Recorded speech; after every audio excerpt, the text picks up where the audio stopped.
देखिए, इस युद्ध में ईरान ने मिडिल ईस्ट के कई देशों के ऊपर वहां हमले किए जहां अमेरिकन बेसिस थे। कतर हो, कुवैत हो, बहरीन हो। लेकिन उसने दुबई में भी हमले किए। दुबई में तो कोई मिलिट्री बेस नहीं है, लिहाजा दुबई ने ये कहा कि हम रिटेलिएट करेंगे।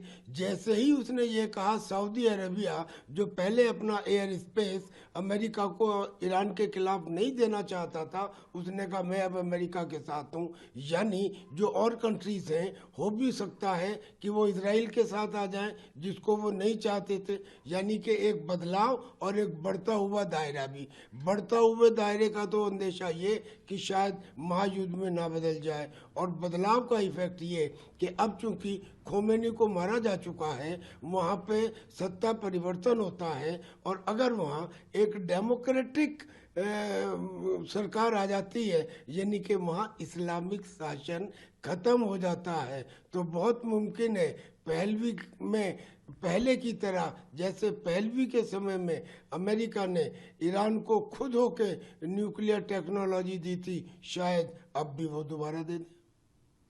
तो क्या लगता है कि थर्ड वर्ल्ड वॉर की पूरी तैयारी हो चुकी है और कब तक लगता है युद्ध खत्म नहीं हो पाए? देखिए, जहाँ तक थर्ड वर्ल्ड वॉर का सवाल है, इसमें बहुत सारे फैक्टर्स हैं। अगर रशिया और चाइना खुल के सामने आते हैं तो ये मुमकिन है, अन्यथा नहीं। और ये खुल के सामने नहीं आएंगे क्योंकि रशिया के साथ तो दो प्रॉब्लम, पहला तो वो यूक्रेन के साथ में उलझा हुआ है, और दूसरा ये कि उसके बहुत सारे नागरिक इजराइल में रहते हैं, लिहाजा वो इजराइल के अगेंस्ट अटैक नहीं करेगा।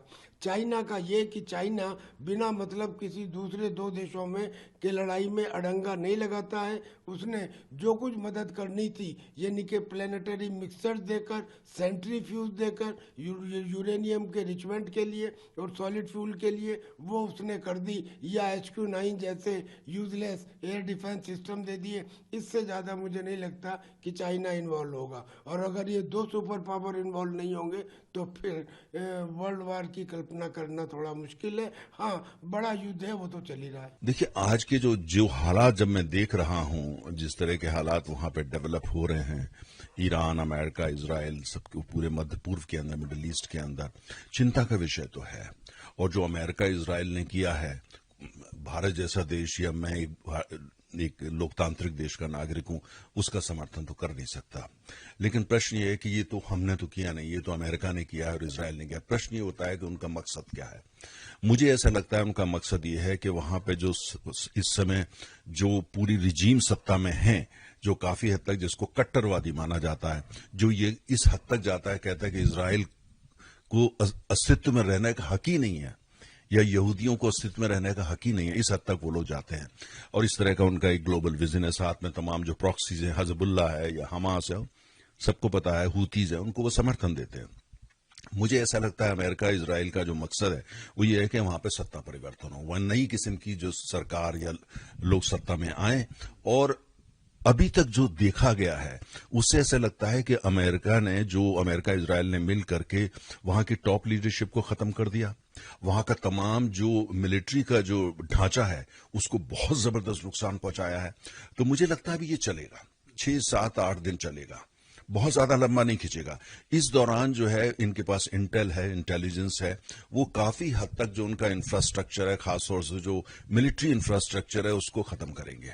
और हो सकता है साथ में जो ऊर्जा का इंफ्रास्ट्रक्चर है, पानी का इंफ्रास्ट्रक्चर है, बिजली का इंफ्रास्ट्रक्चर है, उसको भी खत्म करें, जिससे कि जनता के अंदर जो आक्रोश है वो और बढ़े, उसको आग लगे और बढ़े, और वहां इम्प्लोजन हो, मतलब आंतरिक विस्फोट हो जाए जनता की तरफ से, लोग सड़क पे आ जाए। तो मुझे लगता है कहीं ना कहीं उनकी ये कोशिश है। ये नहीं कि सत्ता परिवर्तन 6 महीने या 2 महीने या 1 हफ्ते में हो जाएगा, लेकिन इसकी शुरुआत वहां पे हो जाएगी, शायद ये वही चाहते हैं। और हमने जो ईरान का जो रिस्पॉन्स देखा है, अमेरिका इजराइल ने जो किया, ईरान का जो रिस्पॉन्स है उसमें बहुत ज्यादा दम मुझको नजर नहीं आती। उन्होंने कुछ जगह हमले करे हैं, लेकिन उनमें कोई बहुत ज्यादा ताकत नहीं है। और दूसरा, जिन्होंने हमला किया, अमेरिका, जिसके तमाम जो समुद्री जहाज हैं वो ईरान के पास जो समंदर है वहां पे हैं, या इजराइल जो पड़ोस में ही है, बहुत ज्यादा दूर तो नहीं है। ईरान अभी तक कोई किसी भी तरीके का इजराइल को नुकसान नहीं पहुंचा पाया है। कोई भारी अटैक इजराइल पर नहीं कर पाए, कोशिश की है लेकिन वो न्यूट्रलाइज हो गया। और अमेरिका जो की तरफ जो वहां उनकी जो एसेट्स है, नेवल एसेट, समुद्री जहाज, एयरक्राफ्ट कैरियर, वहां भी ऐसा कुछ नहीं। उन्होंने आसपास के देशों को करा है, जैसे ओमान को कर दिया, यूनाइटेड अरब एमिरेट्स को, वो इसलिए कि जिससे वो भी युद्ध में शामिल हो जाएं और कुल मिलाकर के ये बड़ा युद्ध बन जाए, जिससे ईरान ये कह सके अब शांति की बात करो, अमेरिका से कहो युद्ध को रोके, इजराइल को कोई। लेकिन मुझे ऐसा लगता है कि जिस उद्देश्य अमेरिका और इजराइल ने हमला किया है वो कुल मिला के वहां सत्ता परिवर्तन के लिए है। उसका मुख्य, और ये सत्ता परिवर्तन जो है इसकी वहां वो ये है कि उसकी एक पुख्ता शुरुआत हो जाए, उसके बाद जितना भी समय लगे उसमें हो जाए। यहां पे अब मुख्य बिंदु जो हमारे लिए चिंता का विषय होता है, क्योंकि हमारा 60% कच्चा तेल जो हम आयात करते हैं, हम लगभग 89% तेल आयात करते हैं, और हम लोग जो बहुत लगभग 50 लाख बैरल तेल प्रतिदिन हम आयात करते हैं, और उसका 60% इन देशों से आता है जो खाड़ी के देश है। तो अगर स्टेट ऑफ हॉर्मुज, जहां से सारा तेल का आवागमन होता है, जो एक चोक पॉइंट है, अगर ईरान उसको बंद करने की कोशिश करता है तो युद्ध बढ़ेगा। पहली बात तो उसको आसानी से जो है वो अमेरिका करने नहीं देगा, और अगर वो करने की कोशिश करता है तो सऊदी अरब कूद पड़ेगा, सऊदी अरब भी उसको नहीं होने देगा। और सऊदी अरब जो है वो बड़ी फौजी ताकत है, मिलिट्री पावर है, उसको आप इग्नोर नहीं कर सकते। लेकिन अभी तक, आज तक स्टेट ऑफ हॉर्मुज बंद नहीं करी गई। ईरान ने धमकी दी है, वहां जितने जहाज सबको धमकी दे दी है, रेडियो पे मैसेज दिया है कि इधर से मत निकलना, तो कोई निकल नहीं रहा है आज की तारीख में।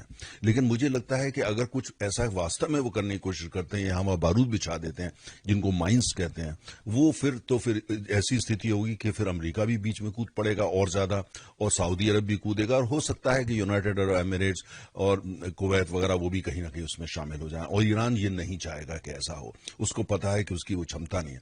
तो मेरा मानना है ईरान की क्षमता जो कैपेसिटी है वो लिमिटेड है। बहुत बड़ा युद्ध होगा वो वहां हो नहीं पाएगा। टॉप लीडरशिप वहां की जो है वो काफी हद तक मारी जा चुकी है। नई लीडरशिप का क्या रवैया है अभी उसके बारे में कोई स्पष्टीकरण नहीं। अर्थव्यवस्था वहां की बहुत कमजोर, और जो वहां का बुनियादी ढांचा, इंफ्रास्ट्रक्चर है, चाहे वो फौजी हो या गैर फौजी हो, उसको जो काफी हद तक तहस नहस करना, यही मुझे लगता है अमेरिका और उनका मकसद है। अब प्रश्न ये उठता है जो हमारे लिए अहम है कि तेल की कीमतों का क्या होगा।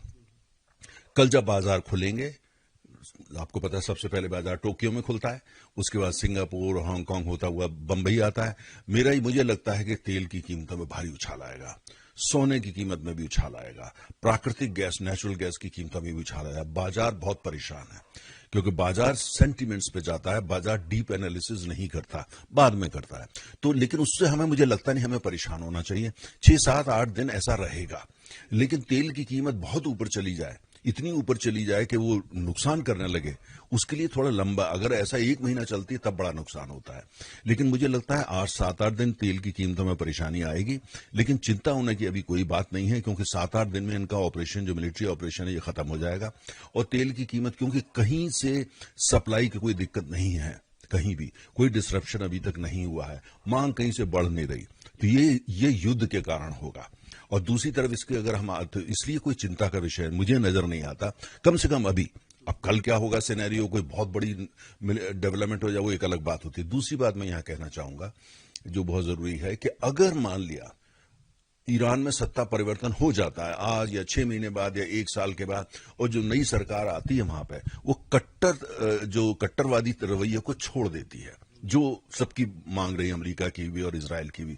अगर वहां ऐसी सरकार आती जो कहती है बहुत हुआ, अब हम दुनिया को नए नजरिए से देखेंगे, और वो अपने बाजार और अपना तेल और गैस, क्योंकि ईरान धनी देश है, रिच कंट्री है, ऑयल एंड गैस की जो उनके पास संपदा है वो गजब की है, जबरदस्त है। वो ईरान जैसा कंट्री गरीब, वो समझ में ही नहीं आता। तो वो जो अगर ऐसी सरकार वहां सत्ता में आ जाती है जो अपना ऑयल एंड गैस सेक्टर को खोलती है, निवेश आमंत्रित करती है, दुनिया तैयार बैठी है वहां निवेश करने के लिए, भारत भी तैयार बैठा है। हम बिलियंस ऑफ डॉलर की निवेश करने की पेशकश हमेशा करते रहते हैं, और अमेरिका भी आएगा, जापान भी आएगा, पूरी दुनिया आएगी, चीन वगैरह तो पहले ही पहुंचे हुए हैं।